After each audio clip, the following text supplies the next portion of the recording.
All right, AI is considered both ubiquitous and a buzzword, but what happens to buzzwords?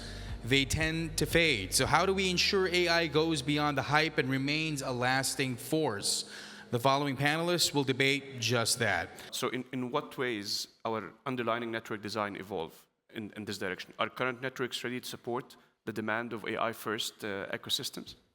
Yes, Ahmed. So speaking about the network design, TM Forum in their ODA, Open Digital Architecture, they specified that the network design should evolve to be something they call it AI native, not AI enabled. What does it mean? It means like you need to embed the AI operation and capability inside all the network function, network components.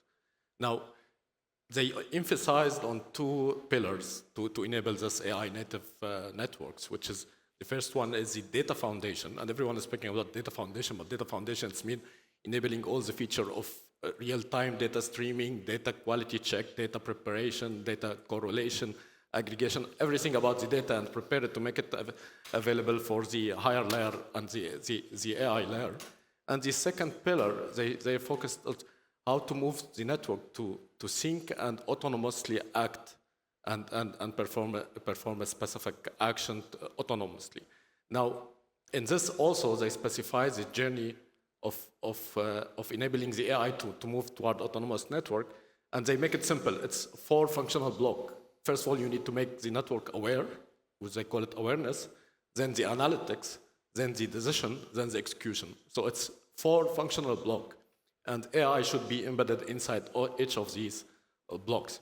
Now, in Mycom, on top of the AI native things, we think as well, there is should be a bigger layer on the network, which could be a brain of the network, it could be some a supervision layer of the AI, which should look for all AI native components, because it's need to orchestrate end to end, and this will work hand to hand with the fulfillment engine to orchestrate all the actions and activity, which is inside the AI native component to achieve a thing. Now, the question is the network ready? I think we can say it's partially ready, right? And it's evolving.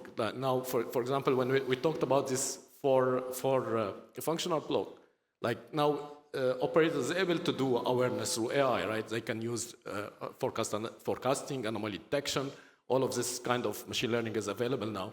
They can start building these use cases also for the analytic and root cause and correlation. And the decision now, there is a specific agents which do correlation, which is it's in production and it's available now for the operator to start.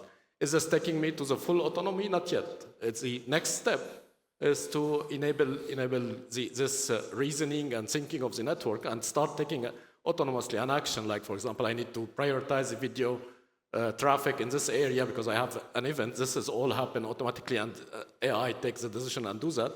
This is how it's going to be evolved, and this is where it's going. We hear a lot about this agentic AI deployments, and can you share how this differ from traditional automation, and what are the benefits actually that you're seeing in this area? So maybe the simplest way to describe it, the automation is controlled by fixed rule. So every time you have the incident, you will have the same action every time. So this is just rule-based. While in agentic AI agents, there is a smart agent which is think, plan, and then execute. So this agent, it will be developed to be kind of experts. So you will have agent for performance management, agent to optimize RAN network or whatever. So there is what we are seeing, most of the organization now, they will start creating an innovation team, which is just building, and we already doing this, just building a specified agent, an expert agent in different domain. And on top of this, there is a layer of, let's call it supervised agent, which should orchestrate all of these agents together and all the output of these agents. And this layer, it's mainly responsible of reasoning and select what the actions need to be taken, which agent and which tool need to be called. Some of the tools could be MLOps, machine learning models. Some of them, it could be an agent expert in a specific documentation and reading from Huawei documentation, for example. So like like our vision is now it's going to be an agent openness, and we will see maybe later a standards of agent to agent integrator. So you can integrate agent from Huawei with agent from Nokia, or agent with Mycom, and with supervised like agent, which is orchestrate all of these things together, and even in the operator as well, like they can make agent for human resources, agent for the other. So that's what's agent, what exactly agentic AI is different from the automation. Many of you mentioned standards between different interfaces. Many of you mentioned governance as well. When we talk about AI beyond the hype, we have standards, we have governance, and we have regulations. Which of the three you're thinking we're doing a good job and which we need more work? So are we under-regulated with AI or are we over-regulated? In terms of standards, do we need to standardize more? There's a transition gap? Or there's more, let's give it to the market and see how it works?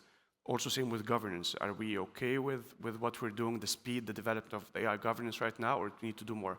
So you can pick and choose any of these or the relationship between them. So governance, standards, and regulation. How are we doing in terms of AI and AI hype? Any of you would like to take this one? I can start with, like, the standard is very bad on AI. Yeah, we like, you see everyone is doing their own APIs, their own way of agents. There is no standardization yet that it's controlling all of this together. So I think the standard is good. I think we are better in the governance overall, but the standard is still not up to the expectation. Yeah.